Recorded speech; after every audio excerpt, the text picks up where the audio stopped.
Ako po si Miss Winnie at ito ang ating kwento. Ako naman ang nauna sa bahay na to Bakit parang ikaw ang pinapabura ng amo natin? Siguradong may ginawa kang orasyon kaya magaan ang loob niya sa'yo. Ano? Nababaliw ka na ba? Nagtatrabaho lang ako ng matino pero bakit kailangan mo kong siraan sa amo natin? Dahil sinisira mo ang plano ko. Ano? Matagal na naming binabalak ng boyfriend ko na looban ng bahay ng amo natin pero lagi kang nakaharang sa mga gagawin ko. Kaya ang mabuti pa, ikaw na lang ang uunahin ko. Pinagbabantaan mo ba ako? Hindi, dahil talagang papatayin kita. Napasigaw ako sa sakit nang iangat ni Eva ang manikang hawak niya at piniganang kay higpit. Dumugo ang ilong ko na mabilisan ko kagad na nasapo.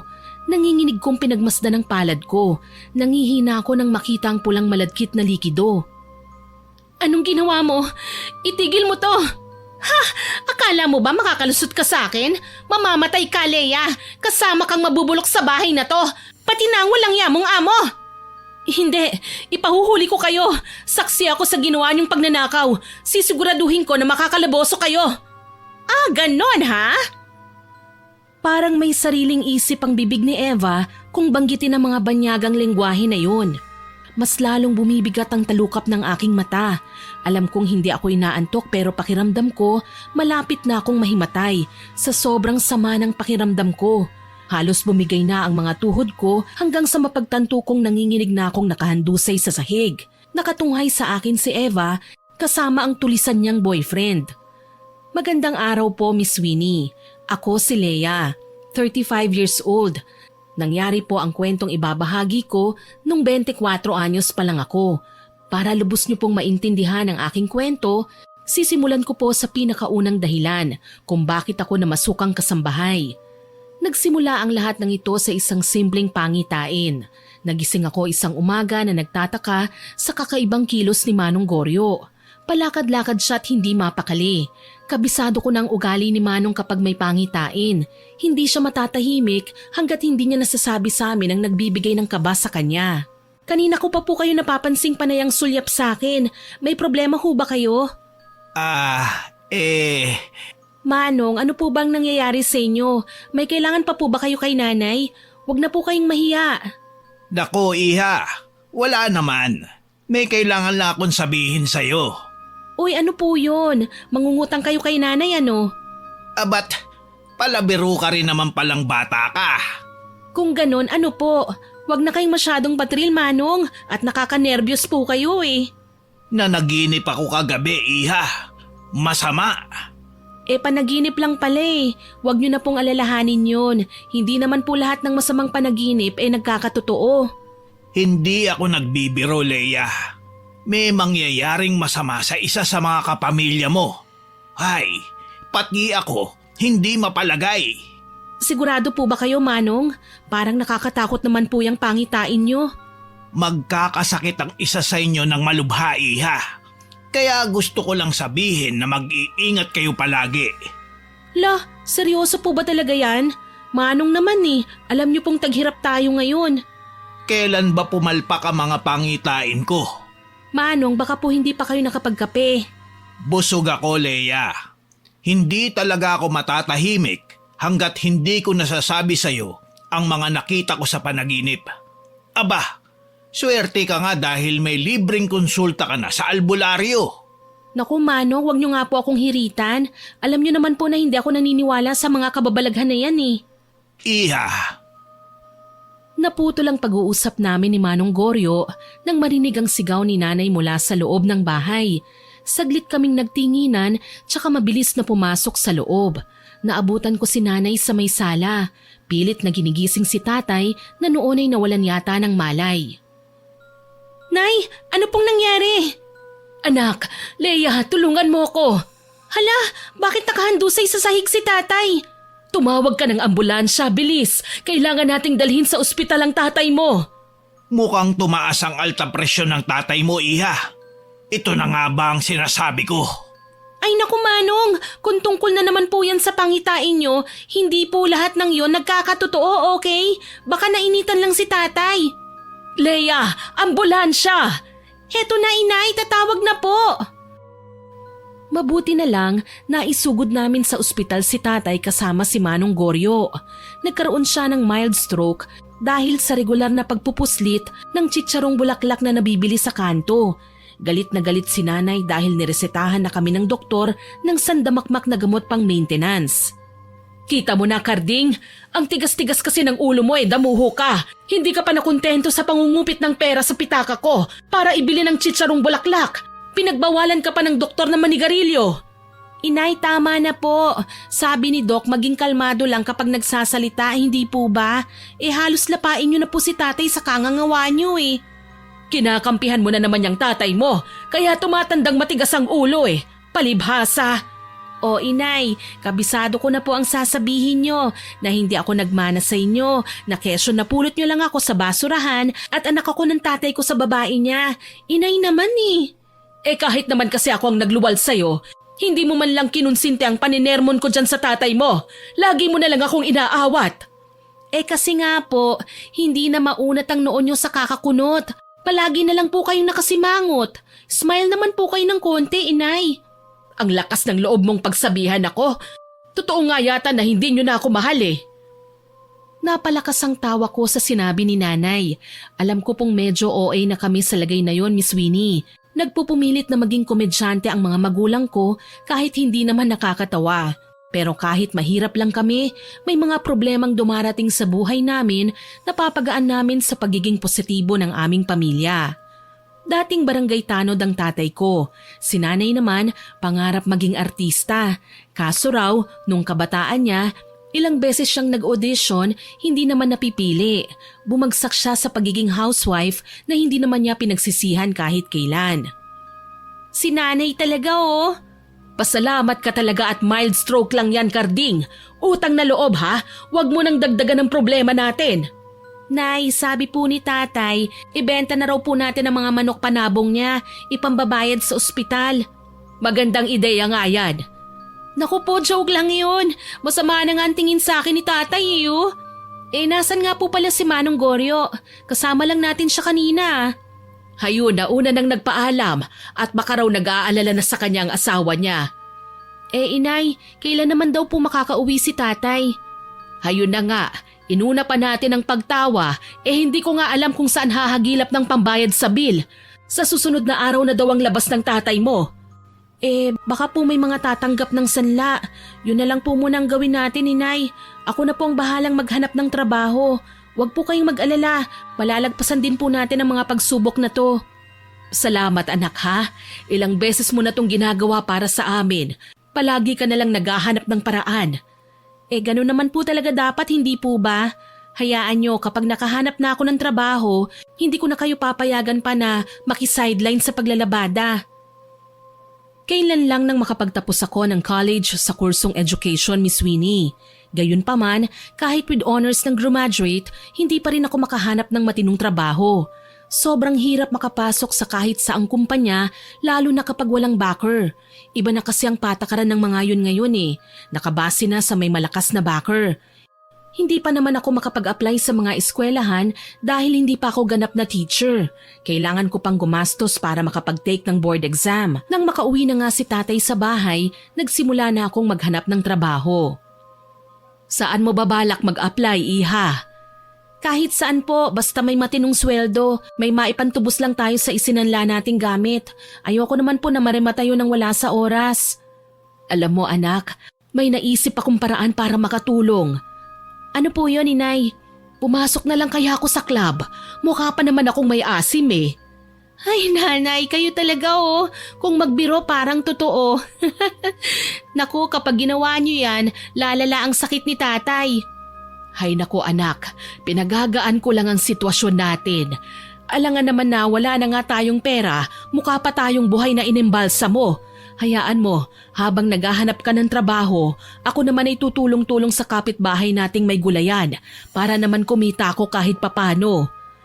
Alam ko po na hindi ko kayo mapipigilan, basta wag niyo lang pong papagurin ang sarili niyo ha. Oo naman anak, mas gusto ko pa rin na maging malusog para maalagaan ko kayo ng tatay mo. Niyakap ko si nanay bilang pasasalamat. Masaya po ako na sa kabila ng lahat ng pinagdaanan namin, nananatili kaming malakas ni nanay. Sabi nga niya, wala daw kaming iwanan, walang susuko at lalong walang tatalikod sa bawat isa. Positibo ang lahat ng bagay, Miss Winnie, pero hindi ko maiwasang manlumo nang hindi pa rin ako swertehin sa ika-4 na establishment na pinuntahan ko. Kung hindi sila hiring, overqualified naman daw ako. Overqualified na walang backer. Tuloy malungkot akong umuwi sa bahay kinahapunan. Oh anak, kumusta ang paghahanap mo ng trabaho? Heto po, Nay, nakakapagod pero hindi pa rin natanggap.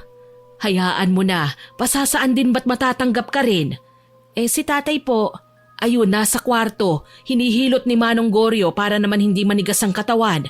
Yun ang sabi ng doktor, hindi ba? Masahihin palagi ang na-stroke na bahagi ng katawan para maging maayos ang daluyan ng ugat. Sige po inay, sisilipin ko lang po sila. Mabuti pa nga at maghahanda lang ako ng merienda. Pumasok ako sa loob at binati sina tatay at Manong Goryo. Naabutan ko silang dalawa na nag-uusap tungkol sa mga manok panabong ni tatay na ilang beses na raw tumalo ng kalaban. Natigil lang sila nang marinig ang boses ko. Magandang hapon po, Tay, Manong Goryo. Iha, dumating ka na pala. Nabanggit sa akin ni Susan na nag-a-apply ka ng trabaho. Opo, Manong Goryo. Kaso hindi pa po ako natatanggap eh. Patingin nga ng palad mo. Baka po kung ano na naman yan, ha? Iha, kailangan nating i-monitor ang ginagawa mo. Alam mo naman na may pangitain pa ako tungkol sa'yo. Manong, lumaki akong may nalalaman tungkol sa mga kababalaghan pero hindi po ibig sabihin nun nakadepende na ako sa mga yun na parang horoscope. May sarili rin po akong paniniwala. Hindi ko naman hinihiling na maniwala ka. Ang sakin lang, walang mawawala kung makikinig ka. Manong, ang mabuti pa, maiwan ko na muna kayo. Mamaya tatawagin ko kayo para magmerienda ha. Tay, magbibihis lang po ako. Iniwan ko si tatay at Manong Goryo. Ayokong makinig sa mga sasabihin niya dahil pakiramdam ko nasisira ang mga plano ko. Mabuti na lang hindi rin naman niya binanggit ang mga bagay na yon nang magkaharap kami sa kusina. Gayunpaman bago siya umuwi, may iniabot siya sa akin. Iha, tutal, ayaw mo namang makinig sa akin. Mas mabuti nang bigyan kita ng proteksyon. Kakailanganin mo to para mailayo ka sa kapahamakan. Talaga po bang namimiligro ang buhay ko? Iyon ang nasa pangitain ko. Nakakita ako ng dugo at pagiging malubha. Manong naman parang tinatakot niyo na ako eh. Kailan naman kita tinakot, Iha? Wala pong mangyayari sa akin, Manong. Hindi na uso ang kababalaghan sa panahon ngayon. Ang dapat nating ikabahala ay kapag naubusan tayo ng pagkain. Ikaw talaga, oo. Masyado kang matapang. Hinay-hinay lang, Iha, ha? Oo, madalas akong pagtawanan ng mga tao. Pinapangalanan pa akong baliw. Pero alalahanin mo sana na hindi masamang maniwala sa mga paalala. Wala akong kinatatakutan, Manong. Huwag kang mag-alala, hindi ako mapapano. Kapatid ko ang nanay mo. Ayokong may mangyaring masama sa'yo dahil ikalulungkot yun ng kapatid ko. Malakas ako, Manong, pero huwag kayong mag-alala. Tatanggapin ko ang binigay niyong proteksyon. Maraming salamat kung ganun. Nang mga sumunod na araw, hindi ako tumigil sa paghahanap ng trabaho, Miss Winnie. Swerteng nakapasok ako bilang kasambahay ng isang mayamang negosyante, 2 sakay mula sa bahay namin. Pinatulan ko na kasi kailangan ko talaga ng pera. Dito ko nakilala si Eva. Nauna siya sa akin ng mga 2 buwan. Masaya ako na may makakasama na ako rito sa bahay. Naku, madalas pa namang wala ang amo natin. Talaga ba? Oo, alam mo kasi palaging busy si Madam eh. Kung wala siya sa opisina, nasa out of town naman. Pero huwag kang mag-alala, magaan lang naman ang trabaho mo rito eh. Masaya rin ako kasi tinanggap ako ni Madam. O paano? Halika, ituturo ko muna sa'yo ang mga gagawin mo rito sa bahay. Alam mo na ba na stay in ka? Oo, nasabihan na ako ni Madam. Mamayang hapon, uuwi ako sa bahay para kumuha ng mga gamit. Bali bukas ng umaga ako babalik dito. Okay na yan, basta sana magtagal ka rito. Tignan natin. Tinuruan ako ni Eva ng mga konting basics sa trabaho, Miss Winnie. Madali lang naman sa akin ang maglaba at magluto. Si Eva pala ang naglilinis ng buong bahay, pati na ang mga kwarto sa itaas. Palagi mong tatandaan ha, bawal ang cellphone sa oras ng trabaho. Bawal makipagchismisan sa mga kapwa kasambahay sa labas. Lalong bawal magpadalaw ng jowa dito sa loob ng bahay. Huwag kang mag-alala, Eva. Wala akong boyfriend. Mabuti na yung malinaw para hindi basta-basta nagagalit sa atin si Madam. Naku, nagwawala ang babaeng yon kapag may natutuklas ang hindi maganda tungkol sa kasambahay niya. Mabait ako, promise. Tsaka kailangan ko ng pera kaya ako ginustong magtrabaho. Hayaan mo, madalas kitang ikukwento kay Madam. Alam mo bang nagdadala siya sa atin ng pasalubong kapag natutuwa? Galante pala si Madam kung ganon. Oo, ang ayaw lang niya yung mga magnanakaw. Naku, ang huling kasamahan ko rito, nahuli niyang ninanakaw ang singsing niya sa jewelry box. Ayun, nakulong. Naku, ayoko rin sa mga magnanakaw. Kaya makakaasa kang hindi ko pakikialaman ng mga gamit ni Madam. Kusina at laundry area lang talaga ang pupuntahan ko sa trabaho ko. Ayos yan. May isa pa sana akong tanong. Ano yun? Nakita ko naman na college graduate ka. Bakit hindi ka mag-apply sa mga kumpanya o sa mismong kursong tinapos mo? Wala kasi akong backer Ang hirap magsimula lalo na at kailangan ko kagad ng pera. May tanong ka pa ba? Wala na. Na-curious lang ako. Mabuti nang nagkakaintindihan. O siya, may inihanda akong merienda. Kumain ka na muna bago umuwi. Maraming salamat. Kinahapunan, umuwi ako at binalita kay nanay ang tungkol sa bago kong trabaho. Sigurado ka bang kaya mo, anak? Baka naman masungit ang magiging amo mo. Tsaka bakit naman kasambahay? Inay, marangal na trabaho naman po ang kasambahay Tsaka malaki ang sweldo ko, 5,000 per month. Libre ang snacks, 3 meals a day, pati na ang toiletries. Tsaka madalas daw pong magbigay ng bonus si Madam kapag nagustuhan ang performance namin sa trabaho. Pero masungit ang amo. Okay na po yun, Inay. Kesa naman maging tambay ako at walang trabaho. Alam naman po natin na hindi pa nakakapasok si tatay sa trabaho. Anak, nag-aalala lang ako. Paano kung maldita pala ang amo mo? Tapos may anak siyang pogi at nagkagustuhan kayo. Tapos hahad lang si Madam sa magiging relasyon nyo. Aalukin ka ng milyones kapalit ng paglayo mo at... Inay, tama na po. Kaya naman po pala kayo hindi natanggap bilang artista Writer po pala kayo Anak, alam kong dinadaan ko lang sa biro ang mga sinasabi ko. Pero kalahati nun totoo. Huwag niyo po akong alalahanin, Inay. Mag-iingat po ako. Kung hinayaan mo na lang sana akong tulungan ka, kaya ko pa namang magtrabaho, anak. Bantayan niyo na lang po si tatay, Inay. Tsaka ngayon pa po ba kayo mag-aalala may trabaho na nga ako. Ay, sige na nga. Basta mag-iingat ka palagi sa pupuntahan mo, ha? Opo naman. Pangako uuwi akong buo. Walang labis, walang kulang. Ito po ang unang pagkakataon na mapapalayo ako kina tatay at nanay, Miss Winnie. Gayunpaman, binigyan kami ng 4 na araw na bakasyon kada buwan kaya madadalaw ko sila kahit na papano. Kinakabahan ako pero wala naman akong dapat na ikatakot Prangka kasi ang amo ko. Inamin niya na may pagkasuplada talaga siya. Palibhasa matandang dalaga. Gayunpaman, minsan lang kami magkita. Madalas kasi siyang nasa trabaho. Oh, feel at home ka, Leia, ha? Ganito lagi ang sinasabi ni Madam sa mga bago. Kapag inaangking kasi nating sa atin ang bahay, mas masarap maglinis, mas magaan magtrabaho. Tatandaan ko yan, Eva. Mabuti naman kung ganon. Sige, magsimula ka na sa trabaho mo. Palagi mong tatandaan ang mga sinabi kong bawal dito sa bahay ni Madam, ha? Oo, sige. Maraming salamat. Ay, tsaka Leia, kapag wala dito si Madam, ako ang pansamantalang boss, ha? Kaya wag kang susuway sa akin kung gusto mong magtagal sa trabaho, okay? Pero hindi naman ikaw ang amo ko, Okay lang siguro kung tuturuan mo ko sa ibang gawain na hindi ko alam. Leia, marami nang nauna sa'yo dito ang sumuway sa akin. Alam mo ba saan sila pinulot ngayon? Nasa kulungan. Ang iba naman napariwara na. Masama akong kaaway, ha? Kaya wag kang gagawa ng mga bagay na ikasasama ng loob ko. Naiintindihan mo ba? Wala akong nagawa kundi ang tumango ng mga oras na yon. Hindi ko gusto ang tono ng pananalita ni Eva. Ibang-iba sa pakikitungo niya sa akin kahapon. Gayunpaman, nanatili akong tahimik. Ayokong gumawa ng issue lalo na at baguhan pa lang ako sa trabaho. Kaso sa paglipas ng mga araw, marami akong napansin sa kanya. Karamihan sa mga batas na gustong ipatupad ni Madam sa bahay, si Eva mismo ang sumusuway. Sa katunayan, nagkaroon siya ng bisita isang araw. Tao po! Sino po sila? Pakibuksan naman tong gate. Dadalawin ko lang si Eva. Ha? Pasensya na po sir ha, pero hindi po namin binubuksan ng gate sa mga hindi kakilala eh. Teka, bago ka lang yata dito ah. Ako si Dave. Pwedeng pakibuksan ng gate? Hindi ko po mabubuksan ng gate. Kung gusto mo, tatawagin ko na lang si Eva. Teka, ang suplada mo ah. Tawagin mo kasi si Eva.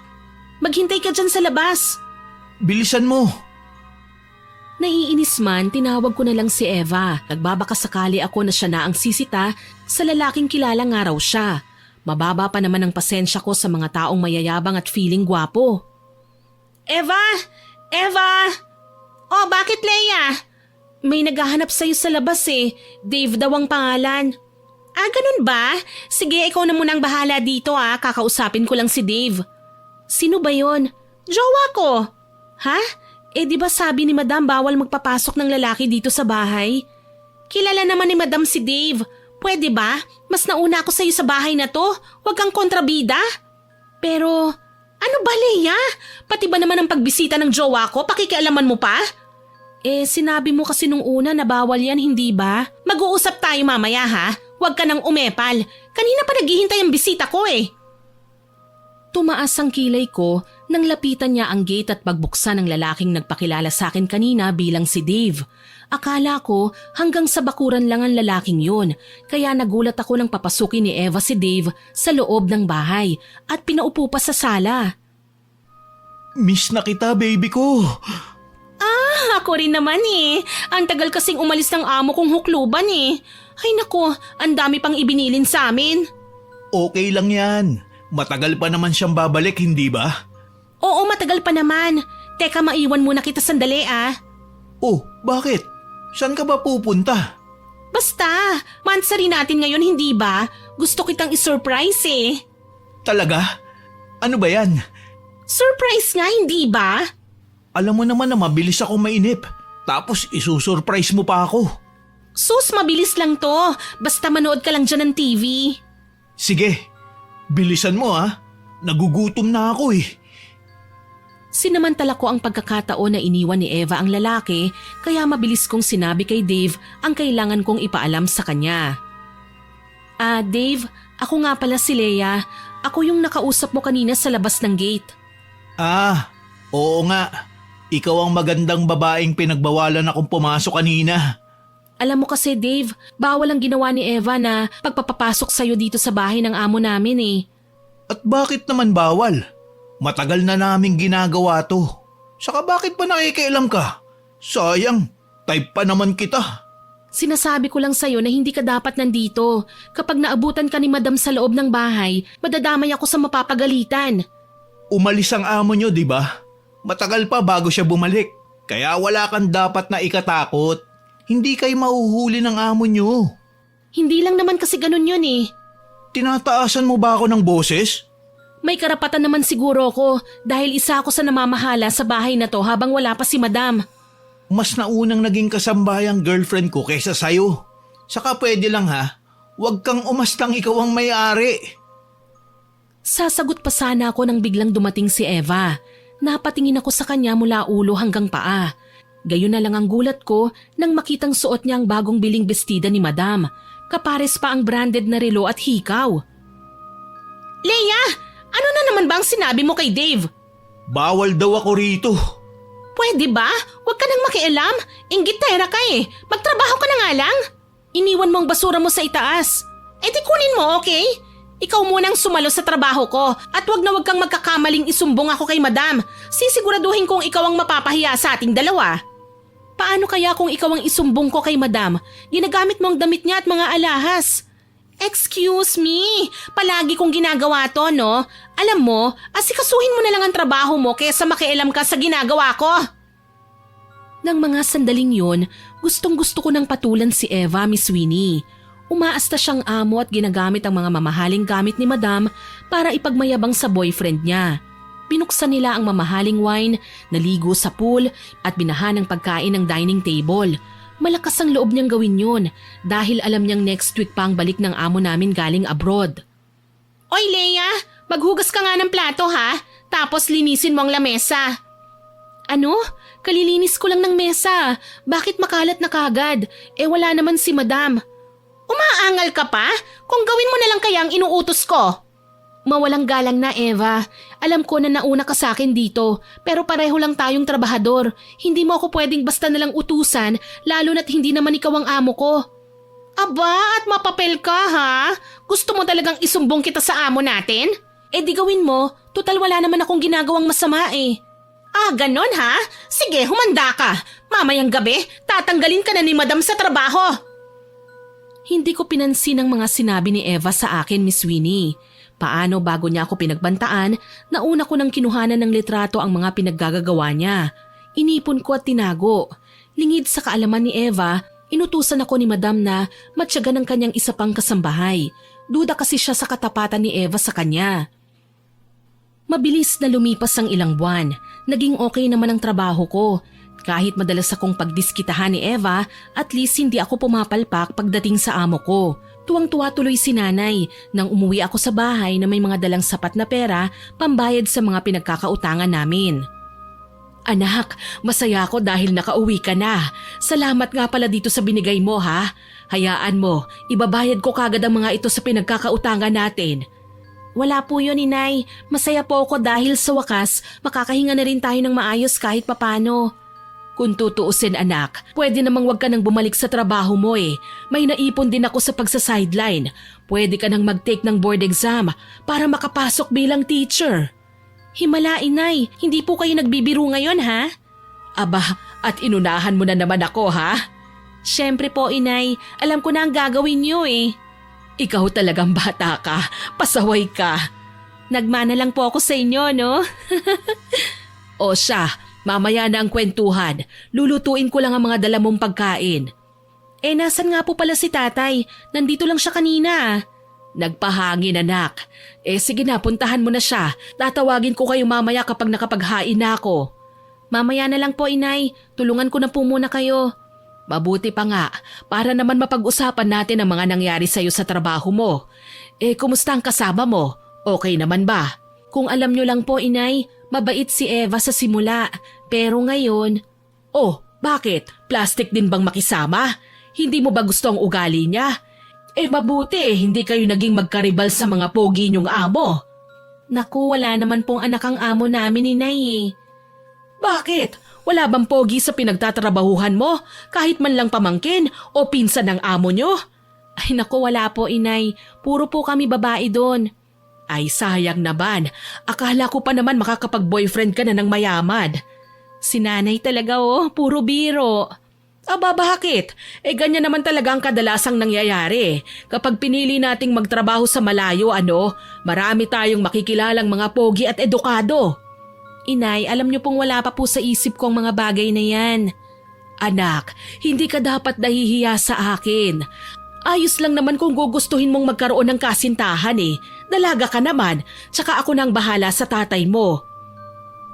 Inay, tsaka na po ako papasok sa pakikipagrelasyon kapag sigurado na ako na okay na kayo, ha? Ikaw talaga, hindi ko nga pinangarap na magkaroon ng isang anak na pasaway, pero nasobrahan ka naman sa pagiging responsable. Lahat na nga lang yata ng obligasyon namin, ikaw na ang sumasalo. Sabi niyo nga hindi ba, mas mabuti na yung habang maaga pa, marunong na tayo sa diskarte sa buhay. Para sakaling magkapamilya, hindi na tayo gaanong mahihirapan. Napangiti si nanay sa mga sinabi ko sa kanya. Gusto ko lang naman na maging proud siya sa akin At sana kahit hindi pa ako nagiging ganap na teacher, mapatunayan ko sa kanya na hindi mangyayari ang kinatatakutan niya, na kapag tumanda na sila ng aking tatay, iiwanan ko na sila. Sabay kaming naghapunan ng maihanda namin ng pagkain.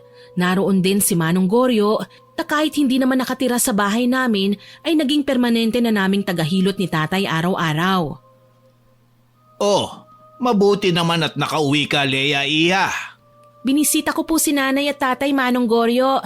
Salamat nga po pala at palagi niyo silang sinasamahan dito ha. Wala yun, Iha. Alam mo naman ang tatay mo. Hindi ko matanggihan kapag nagpapahilot. Sa bagay, Kumusta naman po sa inyo? May mga nagpapagamot pa rin po ba? Abay, oo naman. Nung isang araw nga may lumapit sa akin na mag-asawa. Kinulam raw ng kabit ni Mr. ang misis. Talaga po? Anong nangyari? Tinawas ko muna. Nalaman kong lumapit sa mangkukulam ang kabit ni Mr. Gumamit sila ng manika para saktan si misis. Mabuti po at napagaling nyo kagad ang pasyente. Hindi naging madali, iha. Nang pumunta sa akin ang mag-asawa, malaki na ang tiyan ng misis niya.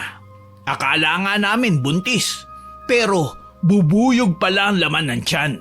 Mabuti na lang, nakagawa ko kagad ng ritual ng pangontra. Ikaw, kamusta naman ang trabaho mo?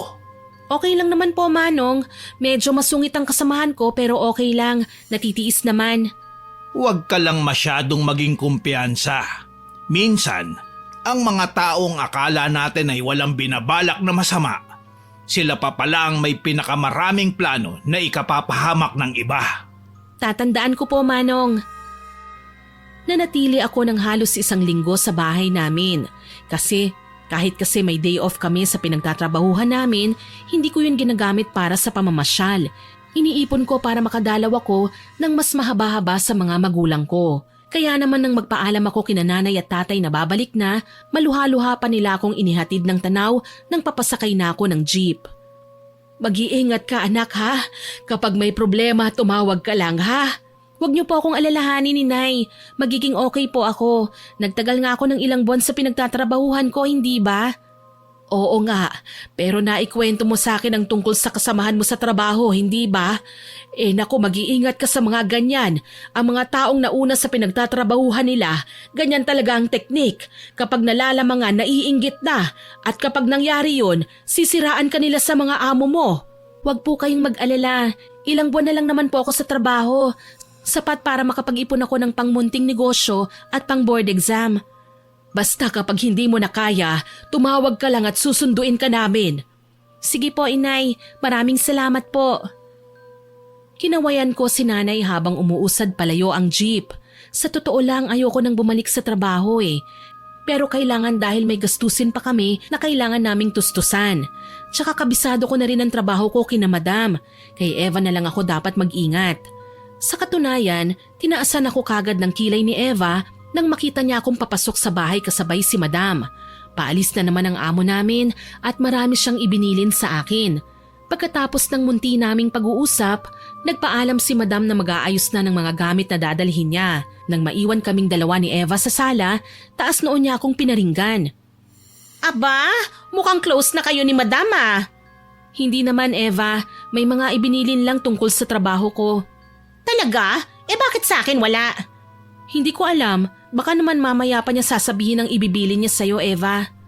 Alam mo, Leia, napapansin ko nanlalamig na sa akin ang amo ko. May kinalaman ka ron Magsabi ka nga ng totoo. Hoy, wala Ano naman ang sasabihin ko sa amo natin? Alam mo, Eva, wala kang dapat na ikabahala. Harmless ako at ang goal ko lang ay magkapera. Hindi ko kailangan manira ng kapwa para makalamang. Baka naman sinumbong mo na ako, Kung isinumbong kita sa amo natin, di dapat si Santi ka na ngayon. Siguraduhin mo lang, Leia, Wag na wag mo akong niloloko. Eva, nagtatrabaho ako ng maayos. Wag mo naman sana akong pagbintangan ng hindi maganda. Siguraduhin mo lang kung ayaw mong magkagulo tayo. Bakit ba palagi mo nalang minamasama ang lahat ng ginagawa ko? Nagtanong ka pa? Natural, naaasar kasi ako sa'yo. Pwede ba, Eva? Diretsahin mo na nga ako. Ang sabi ko, naiinggit ako sa'yo. Hindi mo kailangang mainggit, Eva. Mas una ka sa akin sa bahay na to. Mas malaki nga ang sweldo mo, hindi ba? Bakit kailangan mong magalit sa akin? Dahil nga sinisira mo ang mga plano ko. Bago pa ako makaangal, sinabunutan na ako ni Eva. Galit na galit siya sa akin na halos kalbuhin niya ako. Hindi sinasadyang naputol pa ang bracelet na proteksyong binigay sa akin ni Manong Goryo, kaya nagalit ako. Lumikha yun ng gulo kaya natatarantang dinaluhan kami ng aming amo. Nagmamadali niya kaming inawat, halos pagsasampalin na nga, papaghiwalay lang kami ni Eva. Nagulat pa ako nang bigla siyang umiyak at umarting tila ba siya ang biktima. Walang iya ka, Leia! Bakit mo ako sinaktan? Ano bang kasalanan ko sa'yo? Nababaliw ka na ba? Ikaw pa nga tong biglang sumabunot sa akin, hindi ba? Sinungaling ka? Hindi kita pinakikialaman. Ang galing mo rin naman talagang magsinungaling, ano? Madam, bigla na lang po talaga akong sinabunutan ni Leia. Namimihasa ng babaeng ito eh. Madam, wag po kayong maniwala sa kanya. Gawa-gawa niya lang po ang lahat ng ito. Nagpapalit-palit sa aming dalawa ang tingin ni Madam. Siguro tinitimbang niya kung sino sa aming dalawa ang nagsasabi ng totoo. Kalaunan, pareho kaming napagalitan. Sabi pa ni Madam, wala siyang kahit na sinong kinakampihan sa aming dalawa. Ang mahalaga sa kanya, magawa namin ng maayos ang aming trabaho. Gayunpaman, hindi pa rin nagawa ni Eva na kumalma kahit na pinagsabihan na kami. Nang umalis na ang amo namin, panay pa rin ang parinig niya sa akin habang nagdadabog sa paglilinis. Buwisit na buhay to, oo. Ang dami nang ang gawain dito sa bahay. May mga asungot pang pabiktima. Bakit mo ba ako pinariringgan, Eva? Wala naman akong ginagawang masama sa'yo ah. Hindi na nga kita pinakikialaman, hindi ba? Ah, hindi nga ba? Naiinis ako dahil masyado ka nang papansin sa amo natin. Alam mo, Eva, bakit hindi ka na lang magseryoso sa trabaho mo para naman napupuri ka ng amo natin? Masyado ka na kasing maraming kasalanan sa kanya eh. Kung ganon, talagang sinumbong mo nga ako kay Madam. Hindi kita sinumbong. Guilty ka lang kaya ka nagkakaganyan. Anong guilty? Matagal na ako nagtatrabaho rito. Anong matagal? 2 buwan ka lang na nauna. Pero kung umasta ka, parang mas amo ka pa kesa kay Madam. Ito ang tatandaan mo ha. Kapag nagkasira kami ni Madam dahil sa'yo, sisiguraduhin kong magsisisi ka. Magbanta ka lang hanggat kaya mo. Pero hindi ako natatakot sa'yo. Sisiguraduhin ko na ikaw ang magigisa sa sarili mong mantika. Tignan natin, Leia. Tignan natin. Hindi ko na pinansin pa ang mga sinabi ni Eva. Ang mahalaga sa akin ay makalayo kagad sa kinatatayuan niya dahil kita ko sa itsura niya na parang gusto na naman niya akong sabunutan. Kinagabihan, balisa ako habang nasa higaan. Nahihirapan akong huminga. Hindi ko magawang makatulog kahit busog naman ako at pagod na pagod. Pumikit ako at nakiramdam. Maya-maya pa muli akong dumilat. Nagpasya akong bumangon.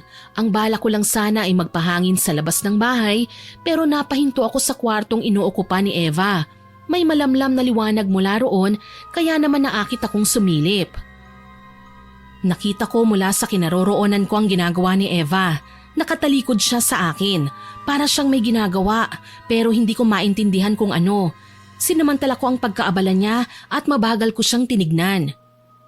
Panginoon ng dilim, ako ay nagsusumamo sa iyo. Ang mga kalaban ko at mga humaharang sa plano ko, pakiusap, isumpa mo. Bigyan mo sila ng karamdaman na mahirapan gamutin. Diyos ko, ano bang ginagawa ng babaeng ito? Bakit para siyang nagdarasal sa itim na anito? Nakakatakot pa, may sungay ang sinasamba niyang poon. Panginoon ng dilim, pakinggan niyo po ako. Isumpa niyo ang lahat ng taong kumakalaban sa akin. Bigyan niyo sila ng karamdaman na hindi nila magagamot. Teka, litrato ko yun ah. Leia, anong ginagawa mo rito? Walang yaka, Eva. Nagawa mo pa talaga akong kulamin ha? Ako? Nangungulam? Hindi kaya. Huwag mo na nga akong pinaglololoko. Alam ko kung anong ginagawa mo. Bakit ka ba nandito sa kwarto ko? Umalis ka nga. Hindi ako aalis dito hanggat hindi mo binibigay sa akin ang picture ko. Anong picture ang sinasabi mo? Ito? Ano ba kasing ginagawa mo? Walang yaka? Hindi! Ayoko! Akin ang litratong ito! Nabigla ako nang itulak niya ako palabas. Mabilis niyang sinara ng malakas ang pinto. Naiwan akong hindi kagad nakagalaw. Gayunpaman nang mapagtanto ko ang ginagawa niya, malakas kong hinampas ang pinto. Eva! Ano ba? Buksan mo itong pinto! Hayop ka talaga! Nasa loob pala ang kulo mo! Akala ko pa naman mabait ka! Lumayas ka! At wag na wag mo akong guguluhin! Guguluhin kita hanggat gusto ko! Akin ang litrato ko! Wag ka nang umasa! Sisiguraduhin ko na masisiraan ka ng bait sa gagawin ko sa'yo!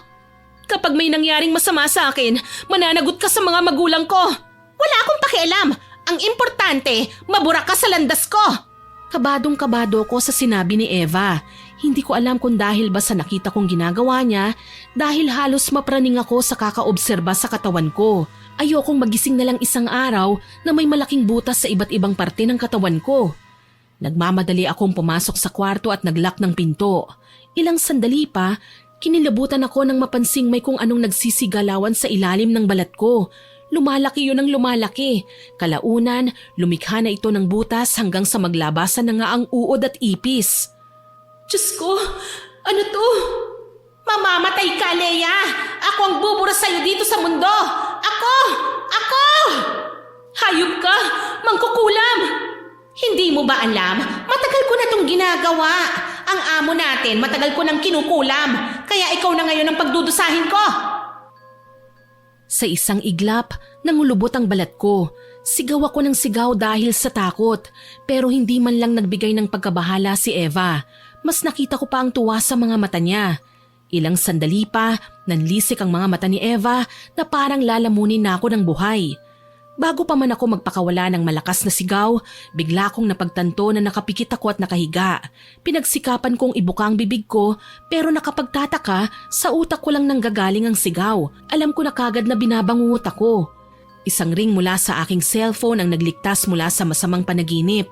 Tsaka pa ako nagising at hingal na bumangon. Diyos ko, panaginip lang pala. Bakit parang totoo? Akala ko tuloy mamamatay na ako. Binalingan ko ang cellphone na walang tigil sa pag-iingay. Nanginginig ko itong kinuha at sinagot. Si nanay pala ang nasa kabilang linya. Unti-unti kong pinakalma ang sarili. Hello, Leia, anak? Inay, hating gabi na po ah. Bakit po kayo napatawag? May nangyari po ba? Naku, wala naman anak. Pasensya na kung naabala kita. Inay, kilala po kita. Hindi ka tatawag ng ganitong oras kung wala kayong problema. Hindi kasi ko mapakali anak eh. Masama ang panaginip ko. Ganun po ba? Baka naman po nagpapagod kayo dyan. Naku, hindi naman anak. Ang totoo niyan, ikaw kasi ang napanaginipan ko eh. Nahihirapan ka raw dyan. Anak, sigurado ka ba na okay ka lang dyan? Nag-aalala ko sa'yo eh. Kayo talaga inay, oo. Hindi ba sinabi ko sa inyo na okay lang ako rito? Pero anak, Nay, magpahinga na po muna kayo. Bukas na po natin pag-usapan ito, ha? Tatawag po ako ng maaga sa inyo. Sigurado ka ba, anak? Opo, inay. Sige na, matulog na kayo, ha? Sige, basta tumawag ka ng maaga, ha? Opo, inay. Pagkalapag ko ng cellphone, uminom ako ng tubig. Kumalma ko kahit papano. Inalala ko ang panaginip ko kanina. Pagkatapos, tinignan ko ang braso ko. Wala na ang mga butas at mga uod. Hindi ko maiwasang kilabutan. Akala ko talaga totoo ang mga nakita ko kanina. Salamat at panaginip lang pala. Tuluyan na akong bumangon at pumunta sa kusina.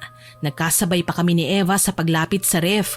Una niya akong inismiran kaya nagpaubaya ako. Pero hindi ko napaghandaan ang pagpasok ni Dave sa kusina. Teka, ano na naman ang ginagawa mo sa bahay ng amo namin? Teka, ano pang pakialam mo kung inimbitahan ko siya rito? Demonyita ka talaga kahit kailan, ano? Isusumbong na talaga kita sa amo natin. Eh di gawin mo!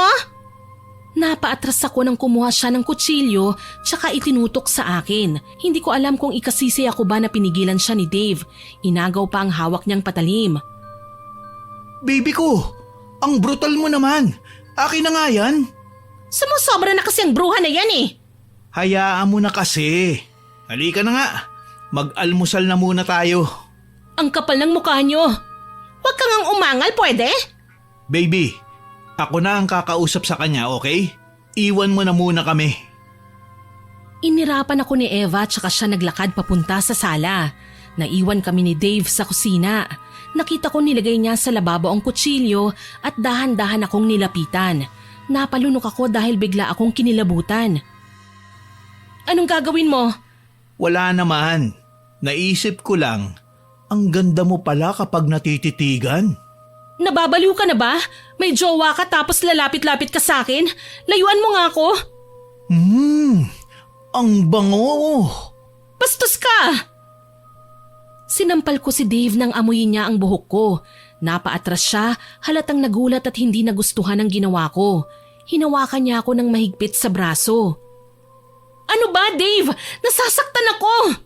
Masyado kang kontrabida, Leia. Hindi ko na nagugustuhan ang ginagawa mo. Bakit? Maganda ba ang ginagawa niyo? Sinasamantalang pag-alis ng amo para magpiesta sa hindi niyo naman bahay? Ano bang pakialam mo, ha? Ngayon pa lang ako nakakita ng katrabaho ng girlfriend ko na masyadong pabida. Bakit? Tama bang ginagawa nyo? Mali din naman ah. Sa tingin mo ba matutuwa ang amo namin kapag nahuli kayo sa ginagawa nyo? Ibig mo bang sabihin, may balak ang isumbong kami, ganun ba? Oo naman. Ayokong hintayin na si Madam mismo ang makahuli sa inyo para lang magsisi ako, hindi ba? Ganun ah. Eh di sige, gawin mo. Kapag nalaman ng amo nyo ang ginagawa namin ni Eva, hindi kita bubuhayin, Leia. Tandaan mo yan. Napasigaw ako nang halos idiin na ako ni Dave sa dingding. Nang mga sandaling yon, nanginginig na ako sa labis na takot. Umagang-umaga pa lang, ganito na kagad ang mararamdaman ko. Kaya naman tinipon ko na ang mga ebidensyang nakuha ko noong mga nakaraang buwan. Sabay ko itong ipapakita kay Madam para matapos ng kalokohan nila Eva at Dave. Kinagabihan, narinig kong nag-uusap ang dalawa sa balkonahe. Wala pa rin si Madam. Naipadala ko na sa social media account ang mga ebidensya na nakuha ko pero hindi pa niya nasisin ang message ko. Ang sinisigurado ko lang nakaimpake ng mga gamit ko. Kailangan kong lumayo sa bahay para na rin hindi masaktan nila Dave at Eva sakaling dumating nga ang mga amo namin. Dali-dali kong kinuha ang cellphone ko sa bulsa at kinuhanan sila ng video. Alam mo baby, nagsasawa na ako sa ganito eh. Ang tagal ko na rin kinabisado ang bahay. Ano ba talagang plano mo? Relax lang.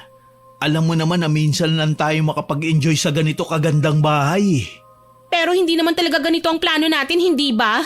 Akala ko ba, titignan ko lang kung saan naroon ang mga alahas at pera ni Madam, tapos ikaw nang bahala. Huwag kang mag-alala. Darating din tayo dyan. Sa ngayon, kailangan lang natin magpakasaya muna. Alam mo, duda ako dun sa kontrabida kong kasama eh. Mamaya niyan, sinumbong na pala tayo. Huwag kang mag-alala. Tinakot ko na siya. Sigurado, hindi siya gagawa ng kahit na anong ikapapahamak niya. Ano ba ang balak mo sa pakialamerang yon? Ano pa nga bang ginagawa sa mga dagang binubwisit ang pusa? Pinapatay, syempre. Tumpak! Kaya wag mo na siyang alalahanin pa, okay? Siguraduhin mo lang na hindi ako sasabit dyan, ha? Nakita kong ngumiti ng kay tamis si Eva kay Dave, tsaka sila naghalikan. Wala na akong pakialam noon kung anong masama nilang balak. Dali-dali kong binulsa ang aking cellphone. Ang importante sa akin, makaalis ako sa bahay. Hindi ko kayang magstay sa lugar na may demonyo, lalo na at wala ang amo namin. Naghanap ako ng paraan para makatakas, pero nagulat ako nang humarang bigla sa daraanan ko si Eva. Saan ka pupunta, mahal kong kaibigan? Nakalimutan mo na ba? Hindi tayo magkaibigan. Ganon? Saan ka naman pupunta at may dala kang bag? Siguro ninakawan mo si Madam ano? Hindi ako kagaya mo, Eva. Masama kang tao. Nagpanggap ka pang mapagkakatiwalaang kasambahay. Nag-iipon ka lang naman pala ng pagkakataon para magnakaw. Talagang hadlang ka sa plano ko, no? Pwes panindigan mo yan. Anong gagawin mo sa akin? Ano bang ginagawa sa mga asungot na pakialamera? Hindi ba't dinidispatch siya? Hayop ka? Magnanakaw ka na nga, kriminal ka pa. Ano bang gusto mong gawin ko? Matuwa sa pagiging kontrabida mo? Nagpumiglas ako nang pilit niya akong kinaladkad papasok ng bahay. Nakita kami ni Dave pero imbis na pigilan niya ang jowa niya, pinagtawanan pa kaming dalawa. Siyempre lumaban ako dahil ayoko naman na basta na lang manalo si Eva sa pagitan naming dalawa. Malakas kong tinapakan ang paa niya, tsaka ko siya tinulak at mabilis na tumakbo. Ang problema lang, tumayo si Dave at humarang sa pintong daraanan ko. Oh, saan ka pupunta? Huwag kang tatakas. Hindi pa kami tapos sa'yo eh. Mga hayop kayo, mga tulisan, isusumbong ko kayo sa pulis. Sa tingin mo, kaya mong gawin yon? Alam mo, Leia, huwag ka nang mag-aksaya ng panahon, mapapagod ka lang. Alam mo, ang mas magandang gawin mo, tumulong ka na lang kaya sa amin. Baka maawa pa ako at bigyan pa kita ng parte. Nababaliw ka na. Hindi ako katulad mo. Hindi ako magnanakaw. Ganun ba? Baby, tulungan mo nga ako. Ikulong natin ang babaeng pakialamera. Yan ang sinasabi ko. Halika, huwag ka na magtatangkang umalis dahil hindi ka pa rin makakatakas sa amin. Malakas akong sumigaw at sinubukang humingi ng tulong. Umaasa ako na may kung sino man ang makakarinig sa akin. Kumakabog sa takot ang dibdib ko ng mga sandaling yon, Miss Winnie. Hindi ko alam kung magagawa ko pa bang makaalis dahil hawak nila akong dalawa sa magkabilang braso. Takot na takot ako, basta na lang nila akong pinasok sa isang bakanting kwarto. Dito ka lang hanggang sa makuha na namin ang lahat ng kailangan naming nakawin. At ikaw ang mapagbibintangan, Leia. Tatanga-tanga ka kasi. Hindi kayo magtatagumpay, Eva. Huwag kang mag-alala, Leia. Napag-isipan na rin namin ni Baby Dave ang mga bagay na yan. Sakali man na hindi kami magtagumpay, magiging madugo ang gabing ito at sisikat ka dahil ikaw ang magiging biktima namin. Humalakhak si Eva pagkakasabi niya nun. Salamat na lang at hindi nila ako pinag-isipang igapos. Gayunpaman, sumagi sa isip ko ang mga sinabi ni Manong Goryo. Diyos ko, totoo nga yata ang sinabi sa akin ni Manong Goryo na may mangyayaring masama sa akin. Isang madugong trahedya. Bakit ba hindi ako naniwala sa kanya? Ano bang binubulong-bulong mo dyan? Gusto mo ba talaga masaktan, ha? Pagbabayaran niyo ang ginawa niyo, makakarating kay madam ang lahat ng ito. Tumahimik ka, bruha! Ang kapal din ng mukha mong pagbantaan kami? Ano, isusumbong mo kami, ha? Hindi ka nga makawala sa amin? Mga hayop kayo! Iwan na muna natin yan dito, baby. Samsamin na natin ang lahat na pwede nating kunin. Bye, Leia! Kawawa ka naman. Siguro, hindi ka na makakawala pa sa lugar na ito. Nangaasar pa akong kinawayan ni Eva hanggang sa isara na nila ang pinto ng kwarto. Mabuti na lang, hindi gaanong madilim doon dahil isa lang naman ito sa mga guest room na may kuryente at appliances. Hindi rin nila ako kinapkapan dahil nasa bulsa ko pa rin ang cellphone ko. Tanga rin naman si Eva at ang jowa niya. Nang maiwan akong mag-isa sa kwarto, dali-dali kong tinawagan si nanay. Ilang ring lang sumagot din siya kagad. Oh anak, napatawag ka ulit. Kumusta ka na? Inay, wag po kayong mabibigla pero kailangan niyo pong tumawag ng pulis. Joke ba ito, anak? Seryoso po ako, inay. Kailangan niyo po akong tulungan. Sige. Diyos ko, teka lang at tatawag ako ng mga pulis.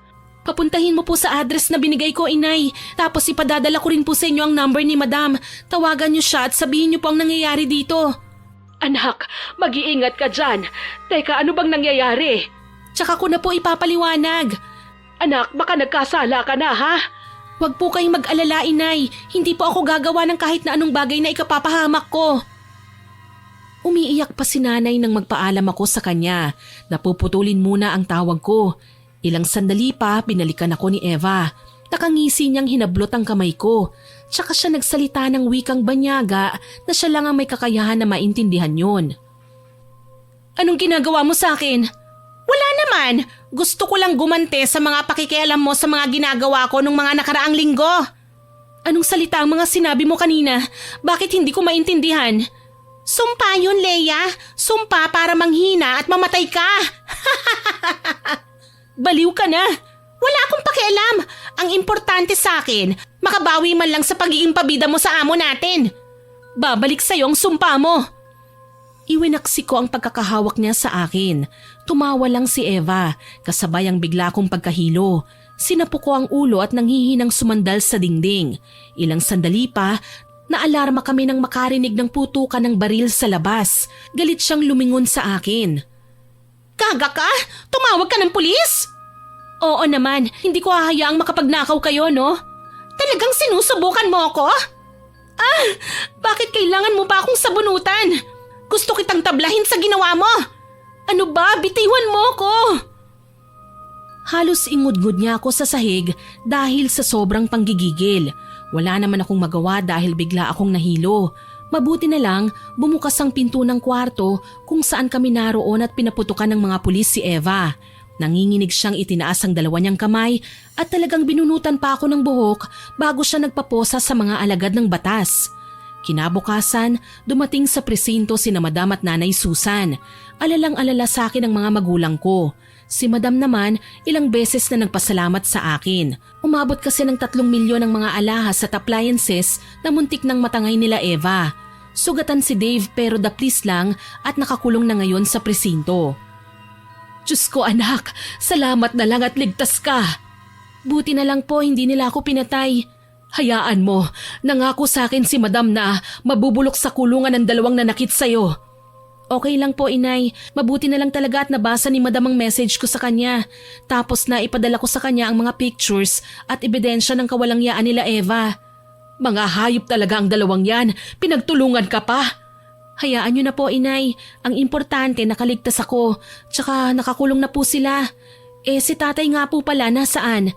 Hayun, nasa bahay. Sinamahan ni Manong Goryo mo. Kinabahan nga ako sa kanya nang malaman niya ang nangyari sa iyo Nanghiram ba naman ng shotgun sa kapitbahay at susugurin daw ang mga kasamahan mo? Inakbayan ako ni Nanay Susan at nagsimula na kaming humakbang palabas ng police station.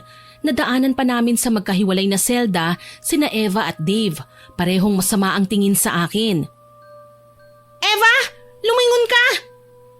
Alam mo, Eva, kahit sumigaw ka pa dyan, hindi mo na ako masasaktan. Nakakulong ka na at hindi ka na raw palalabasin pa ni Madam. Hindi ako natatakot na mabulok sa bilangguan, Leia. Ikaw, hindi ka ba kinakabahan sa pwedeng mangyari sa'yo? Anong ibig mong sabihin, Eva? Hindi pa tayo tapos, Leia.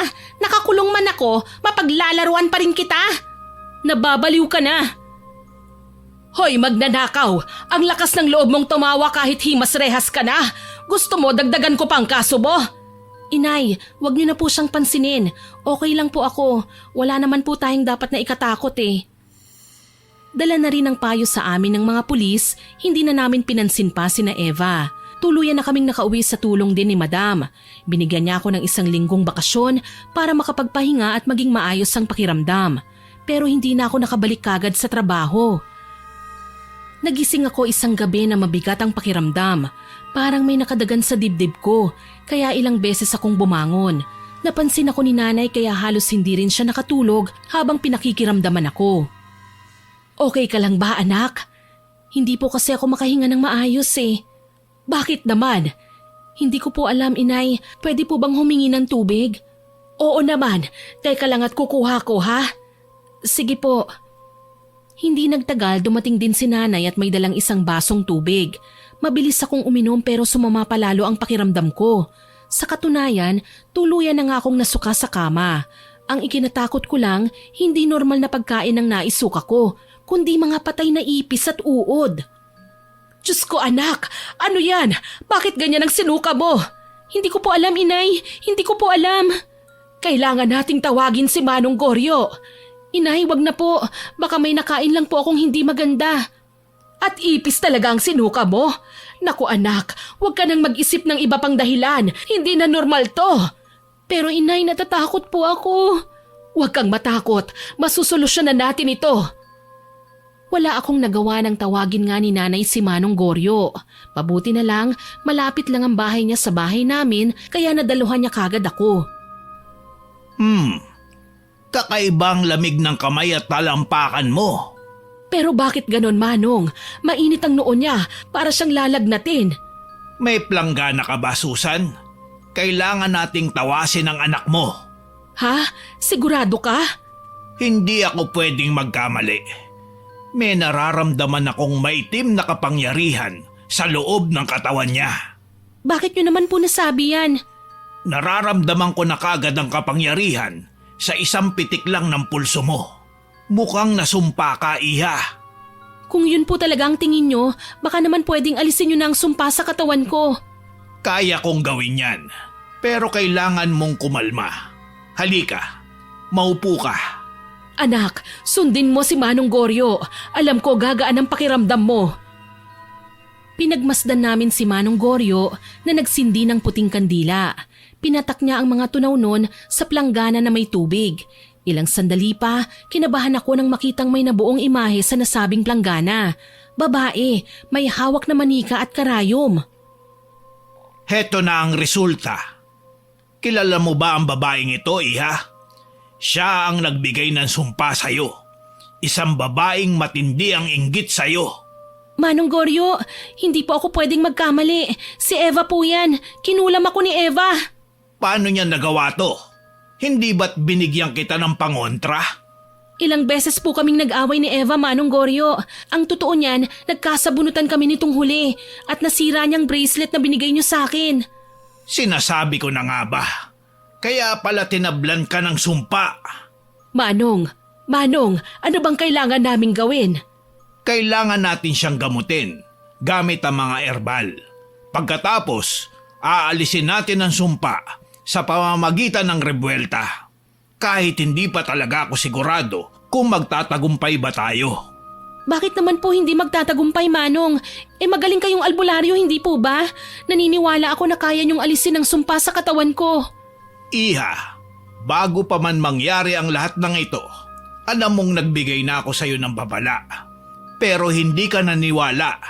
Gayon pa man, sinubukan kitang proteksyonan sa pamamagitan ng paglalagay ng pangontra.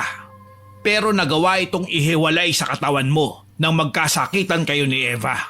Dito niya naramdamang wala na ang harang, kaya kanya nagawang pagapangan ng kulam. Naaalala ko po, nung gabing pinusasan ng mga pulis si Eva, hinila niya ang buhok ko. Sigurado akong may nakuha siyang ilang hibla. Yun ang ginamit niya para kulamin ako. Sigurado ka, anak? Bruha palang kasamahan mong yun eh. Bakit ba niya ginawa ito? Dati na niya akong pinrangka na naiinggit siya sa akin. Ito siguro ang dahilan kaya niya ako nagawang saktan. Iniisip niya na inagawan ko siya ng papel sa amo namin. Hindi mo naman kasalanan kung mas gusto ng amo mo ang trabaho mo kaysa sa kanya. Kahit na po, inay. Kakaiba kasi ang galit ni Eva sa akin eh. Parang may pinaghuhugutan. Kaya nga kahit naiimbyer na ako sa kanya sa trabaho, hindi ko siya magawang soplahin. As in ngayon ko lang siya pinatulan kasi sinaktan na niya ako. Salbahe talaga ang Eva na yan. Humanda siya sa akin kapag nagkaharap kami ulit. Naku po, inay. Wag na po kayong mag-abala pa. Siguradong nalintikan na siya ngayon kay madam. Oo nga naalala ko, nakakatakot ang amo mo. Ang sungit. Pero hindi naman po siya masungit sa akin, inay. Tsaka sabi niya, siya na raw ang bahala kay Eva. May mas importante kang dapat gawin, Iha. Ha? Ano po yun? Kailangan mong mahalungkat ang mga gamit na pangulam ni Eva.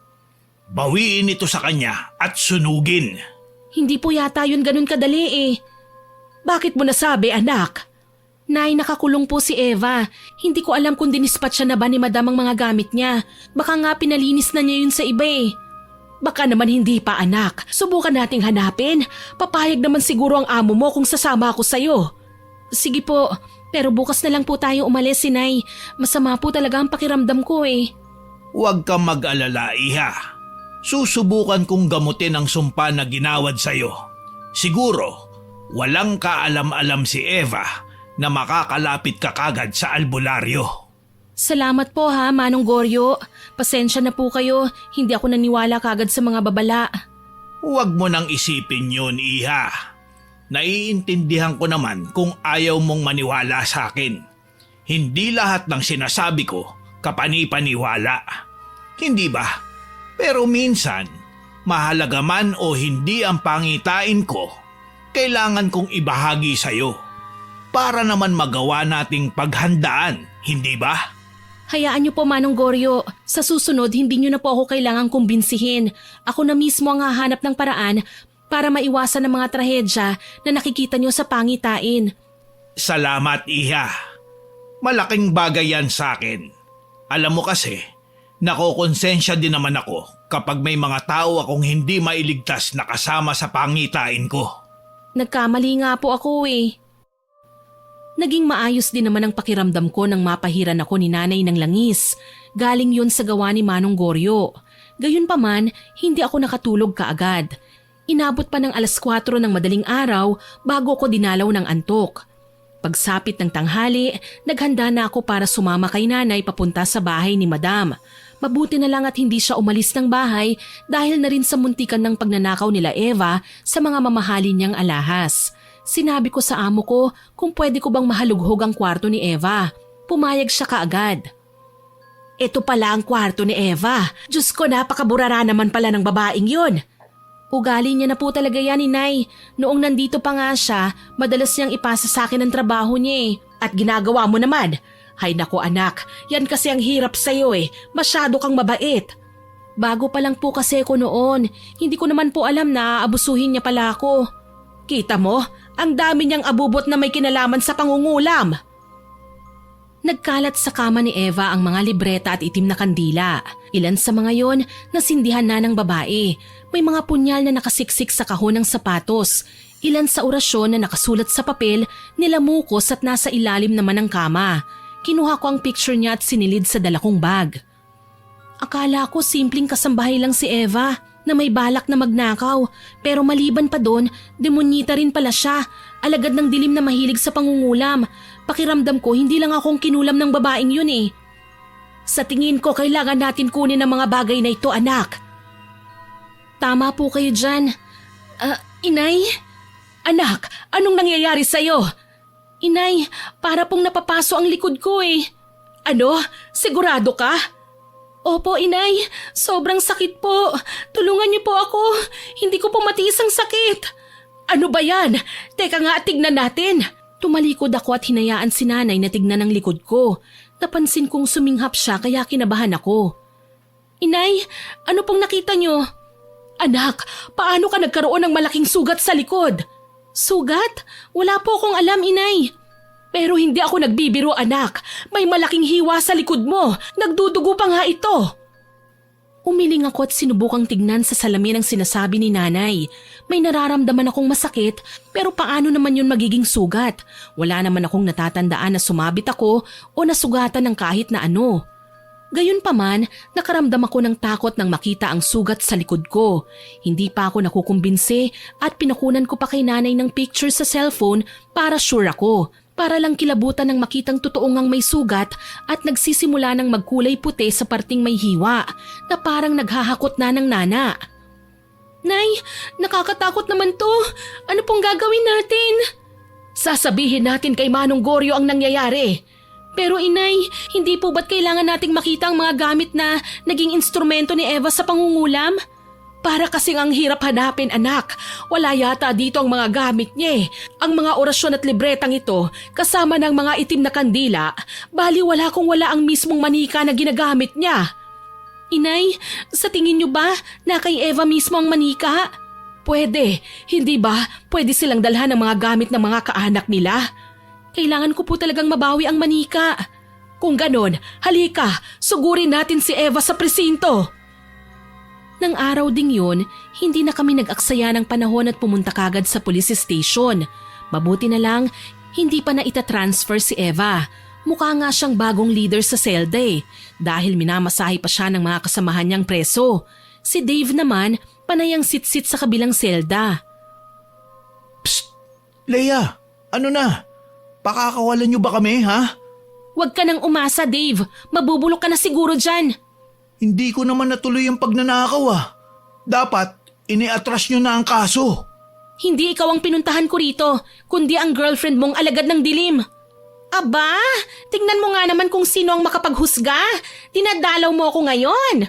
Hindi ka nakakatuwang dalawin, Eva. Kung ayaw mo siyang dalawin, ako na lang. Hoy, lalaking engot! Pwede ba? Huwag ka nang makigulo. Hindi ko pa nakakalimutan ng sinumbong sa akin ni Leia na ginawa mo. Ha? Baka naman gusto mong kasuhan na rin kita. Ang tatapang nyo. Palibhasa, kayo ang nasa labas. Ano kaya maramdaman ninyo kung kayo ang nandito sa loob? Tumahimik ka, Dave. Oo na, tatahimik na. Oh, anong ginagawa mo rito? Huwag mong sabihing may kailangan ka sa akin. Alam ko kung anong ginawa mo, Eva. Akala mo ba hindi kita kukumprontahin dito? Malakas ang loob mong gumawa ng kalokohan dahil isa kang mangkukulam. O ano ngayon? Ito talaga ang tunay na ako eh. Wala ka nang magagawa doon. Hayop ka talaga. Papatayin kita. Halika, Leia. Gawin mo nang ikaw ang pumalit sa akin sa lugar na ito. Hoy, babaeng burara. Huwag mong pinagsasalitaan ng hindi maganda ang anak ko. Hindi mo alam kung gaano siya kabait para gawan mo ng masama. Yun na nga eh. Naiinggit ako sa kanya. Palibhasa siya. Mahal ng mga magulang niya. Pinagkakatiwalaan ng amo niya. Samantalang ako, palagi na lang akong palpak. Palagi na lang akong masama sa tingin ng iba. Nagulat ako nang ipukpok ni Eva ang ulo sa rehas. Pati ang mga kasamahan niyang preso nagulat sa ginawa niya. Gusto ko man siyang pigilan, hindi ko na ginawa. Ganun pa rin naman eh. Gusto kong gumanti sa kanya dahil nahihirapan ako sa sitwasyon ko ngayon. Wala rin kaming nakuhang impormasyon sa kanya dahil tuluyan na nga siyang nagwala. Ito ang pinag-usapan namin ni Nanay Susan nang umuwi kami sa bahay at maabutan si Manong Goryo na hinihilot si tatay. Kumusta ang lakad nyo? May balita ba? Nako, matigas ang ulo ni Eva. Ayaw bawiin ang sumpa na binigay niya kay Leia. Sabi nga po ni Nanay, may malaking sugat ako sa likod na hindi ko alam kung saan po nanggaling. Ganun ba? Nasaan? Patingin nga.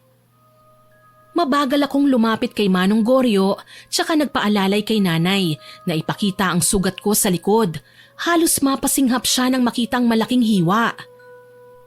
Panginoon ko, hindi ito isang normal na sugat. Gawa ito sa manipulasyon ng manika. Bakit ganon? Parang nabubulok ang gilid na bahagi ng sugat. Inay, mamamatay na po ba ako? Huwag mong sabihin yan. Magagawa nito ng paraan, hindi ba Manong Goryo? Huwag kayong mag-alala. Kung nagmamatigas ang taong naging dahilan nito, huwag kayong mag-alala. Kukulamin natin siya. Bakit Manong? Marunong kayong mangulam? Panggagamot lang ang kaya kong gawin, Iha. Pero ang proseso ng panggagamot, kaya kong baligtarin. Kung may itim na kapangyarihan, meron ding puti. Pero hindi ko pa rin po kayo maintindihan. Ayaw kanyang pagalingin, hindi ba? Kaya akong gagamot sa'yo.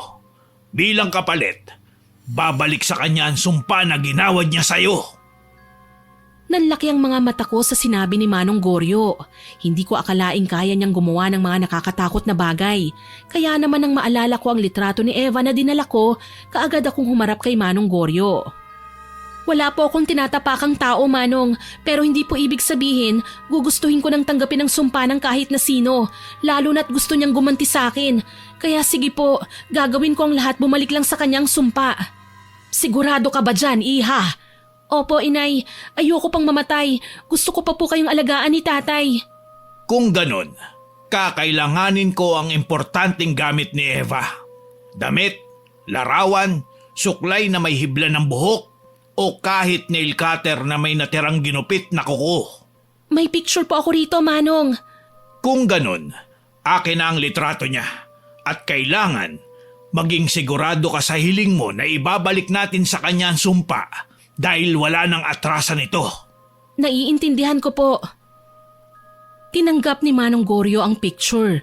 Ni hindi niya ipinakita sa amin kung anong eksakto niyang ginawa dahil umuwi na siya sa kanila at umaktong parang walang nangyari. Kinagabihan, mas lalo akong nahirapan sa pagtulog. Naramdaman ko na parang tinatahi ang likuran ko kaya napapaungol ako sa sakit. Anak, sigurado ka ba na okay ka lang? Nag-aalala na sa'yo ang tatay mo eh. Ako rin, hindi makatulog dahil nahihirapan akong pakinggan ng mga ungol mo. Huwag po kayong mag-alala, Inay. Titiisin ko po ito. Hindi ako naniniwala na walang ginagawang hakbang si Manong para mawala ang sumpa sa katawan ko. Alam ko yon, anak, pero hindi ko lang matiis na tignan ka. Huwag niyo po akong alalahanin. Magiging okay rin po ako. Pakiramdam ko nagdidiliryo ko habang pabiling-biling ako sa kama. Kung ano-ano na lang ang naririnig ko. Sigawan, iyakan, pagmamakaawa ng kahit na sino. May mga humahalakhak pa habang umiihip ng malakas ang hangin. Napapaungol ako sa pinaghalong kirot at ginaw kaya kahit masakit ang likod ko, sinikap kong makabangon para gumamit ng kumot. Halos magtalukbong na ako kaya tinulungan ako ni Nanay. Sakali man na kailangan mo ko, tawagin mo lang ako sa kabilang kwarto, anak. Opo, Inay. Huwag po kayong mag-alala, kaya ko to. Proud kami sa'yo, anak. Alam kong malakas ka, matapang, at alam kong malalagpasan mo rin ang pagsubok na ito. Siyempre po, Inay. Nagmana po ako sa inyo, hindi ba? Tsaka hindi ako pababayaan ni Manong Goryo. Magdasal din tayo sa Panginoon, anak. Ginawa lang niyang instrumento si Manong Goryo, pero nasa kanya pa rin ang susi para gumaling ka. Tumango ako at pinikit ang aking mga mata. Sobrang sakit ng nararamdaman ko ng mga panahong yun. Gayunpaman, pinili kong magtiis. Pinili kong maging matapang para sa pamilya ko. Mabuti na lang, hindi nagtagal ang pagdurusa ko. Bandang 3:00 ng madaling araw nakatulog ako.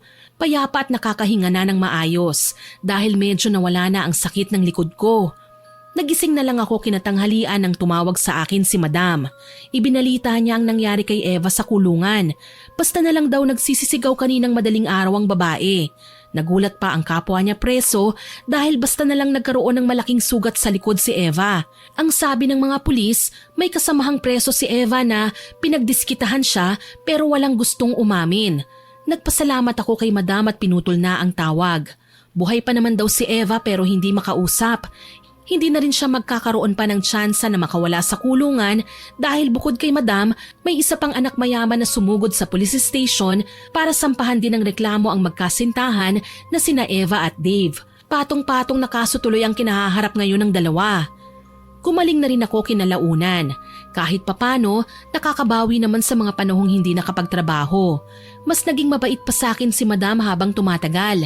Sa katunayan, kinuha na niya akong sekretarya sa opisina niya at hanggang ngayon nagtatrabaho pa rin ako sa kanya.